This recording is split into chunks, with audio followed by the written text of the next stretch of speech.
Shalom saudara kasih Tuhan, selamat datang dalam acara WWM, Windsor Witness Ministry. Hari ini bersama kita ada Ibu Linda Chia yang akan membagikan kesaksian hidupnya, bagaimana dari kehidupan depresi sampai menjadi kehidupan yang berkemenangan. Mari kita sama-sama saksikan. Shalom Bu Linda Chia. Shalom Yong Chen. Bu Linda, ini saya agak sedikit menarik dikit tentang kehidupan Bu Linda Chia, karena selama ini saya kenal Bu Linda Chia adalah orang yang suka cita, terus orang yang straightforward. Kok bisa pernah depresi? Itu bagaimana bisa terjadi? Itu kalau dicerita sih panjang ya, karena waktu itu saya di tahun 96 saya lahir anak saya yang kedua. Kedua itu sekitar udah 40 hari gitu ya saya lahir anak. Tiba-tiba di malam hari itu saya tidur, tiba-tiba di kamar saya itu datang sebuah gelapan yang hitam gitu, kayak ada satu sosok yang hitam gitu. Dia datang, dia dekatin saya nggak nampak mukanya, saya cuma nampak dia ada 2 tanduk. Ya, habis itu dia mukanya dekatin ke muka saya, dia lihat saya gitu, udah lihat dia pergi, dia lewat gitu. Itu waktu itu nggak ada masalah, saya merasa itu semua mungkin mimpi ya, tapi bagi saya sih kayak ada kenyataan tapi kayak mimpi, jadi saya cuekin aja. Dan itu saya tetap bawa tidur. Dan besok paginya saya tetap aktivitas seperti biasa, kerja rumah tangga gini-gini. Tapi sorenya itu saya udah merasa tubuh saya beda. Saya merasa itu kayaknya ada badan saya kok tiba-tiba gemetar gitu. Itu ada suara yang aneh, kayaknya membuat saya ketakutan. Tiba-tiba badan saya itu kedingin dari kaki sampai atas, sampai ke kepala. Tiba-tiba saya merasa mau pingsan, kayak mau mati gitu. Itu saya ketakutan, saya tanya mama saya, "Ma, saya kok gitu ya?" Mama saya, "Mungkin kamu kecapekan tak gini." Dan itu dia kasih saya minum obat tonik itu, Chinese punya, supaya untuk tambah energi. Tapi tetap kayak gitu juga.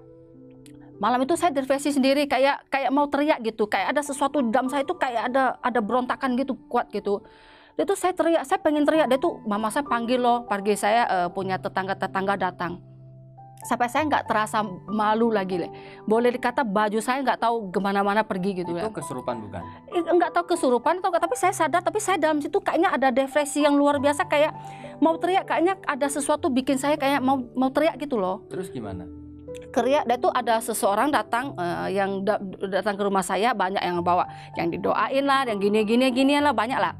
Ada yang ke kamar mandi saya bilang, dia doa di kamar mandi saya, dia bilang di toilet saya, bak saya itu dia melihat sesuatu yang hitam. Habis itu gitu. Habis itu nanti tetangga saya ada satu, pas bayang hitam itu lewat ke rumahnya, dia bilang sama saya, dia bilang malam itu dia juga ada terasa, tapi dia tidak ada apa-apa, dia merasa itu beda malam itu.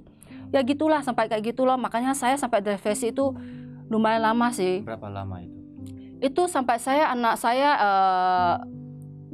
udah besar, sampai saya lahir anak keempat masih tetap ada, tapi ada sembuhnya, di pertengahan ada sembuhnya.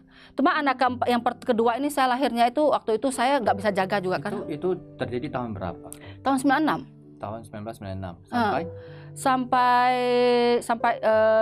itu udah ada kesembuhan di tengahnya ya. Sampai 2004 kumat lagi. Oh, jadi nggak tuntas gitu? Nggak tuntas dia, berarti artinya di tahun 96 itu saya didatangin semua yang berhala untuk datang ke rumah saya, disembah gini. Orang pintar gitu ya? Iya, orang pintar. Akhirnya saya nggak berani tinggal rumah itu, saya pindah ke rumah ponakan saya di Windsor gitu. Habis itu tiba-tiba datang lagi, saya berontak di situ. Itu temboknya itu dinding itu saya mau hantam pecah gitu. Sampai koko saya datang, dibawain beras sama garam, dilempar saya. Ya dengan berbagai cara lah. Akhirnya tetap juga nggak bisa. Terus gimana caranya akhirnya? Iya, akhirnya saya dibawa suami bawa ke artinya saya nginap di situ 1 malam. Oke. Saya tidur di sana 1 malam, tapi saya nggak berani tidur. Saya betul-betul nggak berani tidur. Waktu itu suami saya jaga saya, nggak berani tidur. Suami saya bilang, "Kamu tidur." Nggak berani. Ketakutan atau? Bukan masa ketakutan, masa saya kalau saya tidur saya merasa ada roh saya mau keluar. Saya takut, saya tidur, saya nggak bisa bangun lagi. Saya takut itu aja. Jadi pokoknya nggak berhasil tidur. Pas mau tidur saya bangun gitu. Pas mau tidur saya nggak. Itu jadinya saya tambah parah loh. Terus akhirnya gimana bisa sembuh? Akhirnya ya tetap masih loh, ya mereka datangin. Nanti semua saya digunakan, katanya harus poung. Kata saya harus poung. Terus berarti pokoknya saya tiap kali harus poung. Pokoknya ada masalah datang poung. Memang waktu itu ada kesembuhan. Habis itu saya lahir anak ketiga. datang lagi? Enggak gitu, enggak datangi lagi, biasa-biasa aja. Karena saya nggak cocok rumah itu, saya pindah ke tempat lain, ke Bengkong. Jadi akhirnya saya pindah ke rumah Bengkong. Dan itu lahir anak ketiga, nggak masalah. Habis itu saya lahir anak keempat saya pindah ke Laki Estek. Habis itu di situ saya lahir anak saya itu sekitar 40 hari juga. Belum berarti sekitar 40 hari. Saya pergi jalan-jalan ke mall, tiba-tiba saya merasa pusing. Saya nggak mau pingsan gitu, saya ketakutan lagi. Dan tiba-tiba masuk roh ketakutan lagi. Akhir tuh saya minta suami saya jemput. Dia nggak berani bawa mobil, saya takut kan, dia dijemput. Habis itu saya keluar lagi, tetap bawa mobil kan, keluar lagi saya ke tempat aerobik senam. Habis itu saya di sana saya udah merasa tidak enak loh, badan saya udah beda loh. Saya pulang lagi. Tapi waktu itu saya bawa mobil sendiri, saya paksakan diri bawa mobil sendiri. Waktu itu saya mau mobil, depan itu nggak nampak apa-apa loh, saya tancap aja loh. Saya nggak pikirkan bahwa tabrak mati ya terserah lah. Terus akhirnya gimana bisa sembuh? Saya ikut Yesus. Saat saya bisa sembuh karena saya percaya Yesus. Yesus sembuhkan. Kenapa bisa tiba-tiba percaya Yesus? Saya percaya Yesus itu karena Bu Tina. Karena waktu itu tahun 2008 di gereja pertama kami baptis itu ada acara. Dia Bu Tina dia kasih undangan Natalnya itu ke saya. Dia ajak suami saya. Suami saya ajak saya karena saya bilang kamu suami saya jangan karena kita ini jadi kamu anak pertama. Dia suami saya bilang dia penasaran kenapa orang yang ikut Kristen, ikut Yesus kok banyak perubahan dari keluarga, semuanya perubahan. Jadi saya orangnya gini, nurut suami. Kalau suami apa saya nurut. Ya udah pergi loh. Ya dengan niat pergi aja. Saya pergi itu nggak pikir bahwa mau ikut Yesus. Habis itu saya sampai ke sana, saya pikirnya ya acara namanya pasti ada makan. Ya udah kita pikirnya ya udah makan aja. Yang penting incu gitu loh. Artinya ya, kasih muka, entertain, kasih Bu Tina gitu kan diundang. Jadi teman juga kan. Ya udahlah. Habis sampai sana, saya memang waktu itu acara saya lihat orang Kristen tuh aneh.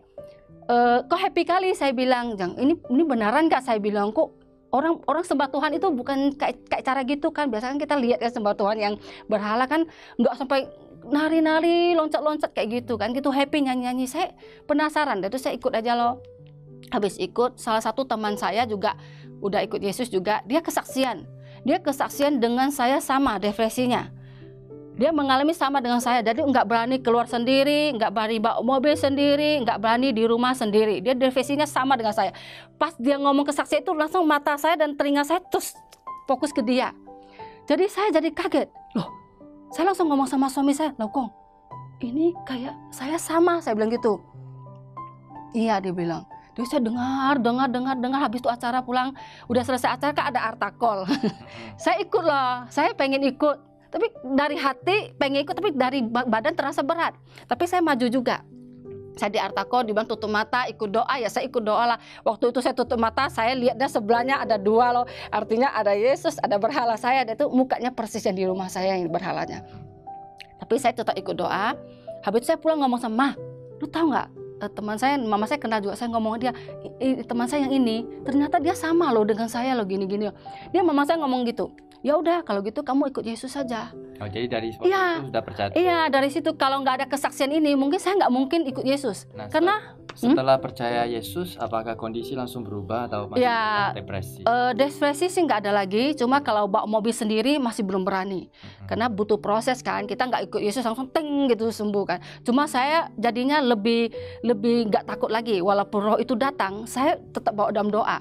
Waktu itu kan saya pengen kenal Tuhan Yesus, saya belum baptis, saya udah mulai pengen tahu Yesus itu siapa. Saya baca Alkitab gitu loh. Jadi itu mereka dari gereja yang dulu dia datang ke rumah, dia tuh ajak terus ke kul mereka. Pertama saya ke kul, bukan ke gereja, ke kul doa gini loh. Dia pas saya masih ingat waktu itu saya mau pergi kul kayaknya hari ini Jumat. Tiba-tiba kan suami saya mengajak saya pergi beli buah untuk besok pepai gitu ya.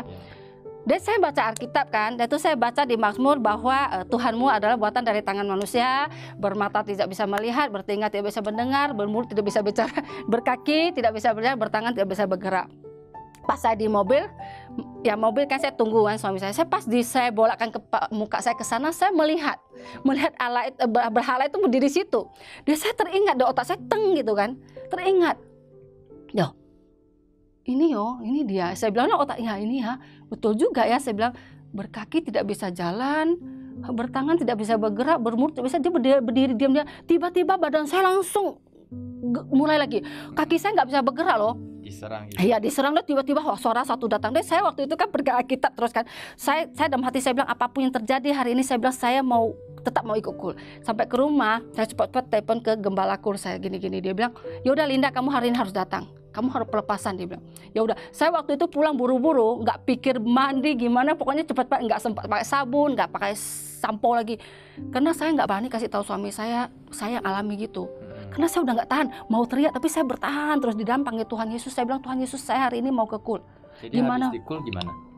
Saya depresi. Itu sampai ke KUL, kami lingkaran berdoa gitu, putar kayak gandeng tangan berdoa. Tiba-tiba kami nyanyi lagu, itu dia nyanyi sebuah lagu yang sangat bertersentuh, karena lagu itu dia Kangwa Ichiu. Karena saat saya lega lagu itu, saya dijama luar biasa. Kenapa? Saya menangis. Di situ saya nangis, saya nggak tahu saya nangis apa. Saya nangis, saya bersungguh, saya nangis, saya nggak tahu saya nangis. Saya merasa bahwa ada seorang bapak menunggu saya di depan pintu udah lama. Walaupun saya tahu lagu itu bahwa Kang Wei Chiu itu kan, dan itu dia bilang, saya bilang sama Tuhan, saya mau jalan, saya nggak tahu gimana jalan, saya nggak tahu jalan itu gimana jalan, saya juga ingin hidup. Makanya dari situ Tuhan jamah hati saya. Tiba-tiba lagu itu saya merasa saya seorang bapak lagi tunggu saya di depan pintu sudah lama. Cuma mungkin saya belum mau buka hati saya. Saat itu saya mau buka hati saya. Saya nangis di situ, saya nggak tahu saya nangis apa, kayak dipukul atau gitu. Pokoknya saya nangis sampai saya nggak tahu apa lagi lah. Saat itu saya nangis. Tiba-tiba ada cahaya yang terang sekali masuk ke dalam hati saya. Hati saya rasa ada damai sekali. Saya rasa ada damai. Dari situ saya udah sama suami saya, kami merasa sukacita. Habis itu pulang ke rumah, selesai di rumah saya kan berharap masih ada. Jadi mau nggak mau, kan ada buka musik-musiknya. Saya tutup, saya dalam namanya saya tutup semua. Tadi apinya, lampunya semua saya tutup. Karena waktu saat saya depresi, saya pernah berlutut di depannya. Saya saya minta, kalau kamu Tuhan yang benar hidup, tolonglah saya. Saya betul-betul butuh pertolongan saat ini, saya sengsara karena tidak ada orang mengerti perasaan saya. Karena ada suara bahwa datang bahwa saya mau mati. Suami saya ngomong, dia bilang, kamu mungkin terlalu banyak pikir. Sampai saya ke dokter, cek dokter, saya bilang saya ada penyakit. Saya ke Malaysia cek kesehatan, dokter saya ada sakit, dia bilang Mayo Ping, nggak ada penyakit. Itu bukan maksudnya. Dan saya bilang tidak mungkin dokter, nggak mungkin. Kenapa kok saya bisa kayak gitu? Saya bilang, badan saya tiba-tiba lemas kayak mau mati gitu. Dan tiba-tiba ada suara bilang kamu udah mau mati. Kayak betulan sekali suara itu mau bikin saya kayak mati. Setelah didoain kayak gitu, pelepasan, habis itu apakah datang lagi? Enggak lagi. Dari situ saya nggak pernah didatangin lagi, nggak pernah diganggu lagi. Karena saya merasa dalam saya tuh kayaknya roh saya makin iya kuat. Itu saya nggak takut lagi. Karena mereka yang dulu gembala saya tuh dia mengajar saya gimana doa. Kalau ada apa, itu saya di rumah saya sering buka lagu rohani. Setiap hari buka lagu rohani, karena dulu kan buka lagu yang itu. Jadi sekarang saya buka lagu rohani. Dari situlah makanya saya bersyukur bisa kenal Tuhan Yesus. Kalau nggak ada Tuhan Yesus, saya nggak tahu hidup saya sekarang gimana. Betul-betul saya nggak tahu. Puji Tuhan. Ya. Nah, Bu Linda kan udah lewat ini semua. Mungkin Bu Linda ada sesuatu yang mau sampaikan kepada orang-orang yang mengalami hal yang serupa. Silakan Bu Linda. Mungkin ada juga teman-teman yang di luar sana yang mengalami seperti saya. Karena pengen harapan hidup. Kadang-kadang kalau kita yang mengalami depresi kayak gitu, seperti orang Hawaii bilang, Mandarin ngomong sen pulus. Pengen hidup, tapi kadang hidup itu kayaknya tidak ada harapan, pengen mati tapi nggak berani mati juga. Lebih baik mati gitu ya. Jadi ingat, kita masih ada Tuhan Yesus. Saya percaya Tuhan Yesus bisa sembuhkan saya, mengeluarkan saya dari depresi itu. Saya percaya Tuhan Yesus juga bisa menyembuhkan yang lain. Karena saat kita buka hati, Roh Kudus yang masuk dalam kita itu memberi kita kekuatan.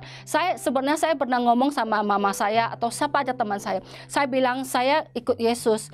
Selama ini saya nggak pernah mengalami sukacita yang damai sejahtera yang benar-benar dalam itu. Walaupun saya bersembahala dengan persembahan yang banyak, dengan kata orang bakar yang banyak, dapat diberikan banyak, uang kasih banyak gitu. Saya nggak pernah dapat sukacita, damai sejahtera yang benar. Tetapi dalam Tuhan Yesus, jujur saya, selama ini saya betul-betul dapat damai sejahtera yang luar biasa. Mungkin mengalami sesuatu, tapi saya tidak tidak merasa ada takut. Ya, puji. Iya, itulah makanya memang Tuhan Yesus kita dahsyat. Amin. Ya. Seperti yang dikatakan di dalam 2 Timotius pasal 1 ayat 7. Sebab Allah memberikan kepada kita bukan roh ketakutan, melainkan roh yang memberikan kekuatan, kasih, dan ketertiban. Tuhan tidak pernah memberikan kita roh ketakutan, tetapi roh yang memberikan kita kekuatan supaya kita kuat untuk menghadapi masalah yang kita hadapi, dan memberikan kasih, karena di dalam kasih tidak ada penghakiman. Kasih yang sempurna melenyapkan ketakutan. Dan roh yang membagikan ketertiban. Ketertiban itu dalam arti pikiran yang sehat, karena Tuhan mau kita selalu menikmati hidup kita. Mungkin saudara sedang mengalami depresi ataupun stres terhadap masalah yang saudara hadapi. Mari ambil satu keputusan seperti yang dilakukan oleh Bu Linda. Saya percaya Tuhan memiliki rencana indah bagimu. Jika saudara membutuhkan konseling ataupun dukungan doa, silakan hubungi nomor tertera di bawah ini. Tuhan Yesus memberkati.